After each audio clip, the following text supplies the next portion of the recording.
Welcome to the Bellevue College Writing Lab workshop on research questions. This is part 2 of our series. In this video, we will talk about how to formulate a research question. To recap, what makes a good research question? It is clear and focused, it has a manageable scope for your time frame, someone has a stake in the answer, it's not a simple answer, and it requires analysis, not just opinion. Let's look at this sample question and see how it matches up against our criteria. How good of an indicator is standardized testing for academic success in college? Our first criteria was that it should be clear and focused. This question focuses on a particular type of testing in a particular type of setting, and both are clearly identified. Someone has a stake in the answer.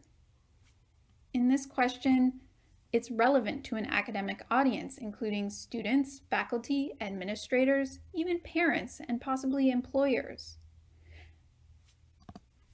It requires analysis, not just opinion. It's clear there will be multiple perspectives.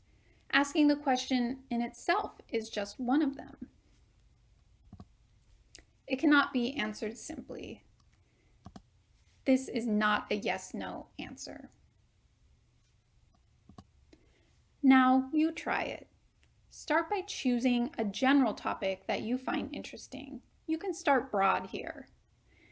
Then do a preliminary search to gain some basic knowledge of your topic.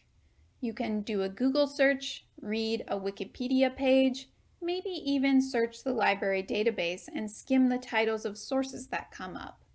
What you are doing here is opening up the possibilities of the different facets and subsections of this topic and allowing for something that particularly interests you to develop. Make a list of questions surrounding your topic that you would like to know more about. Then consider each question and evaluate those questions based on our research question criteria from before, which was the focus is not too broad and not too narrow. It's clearly stated and not vague. It's researchable within the given time frame. Those who have a stake in the answer are identified. It requires analysis, not only opinion. And it can't be answered in one word. In other words, it raises more questions. You may not yet have a good research question to begin your research. In our next video, we will talk about how to edit your question for focus and clarity.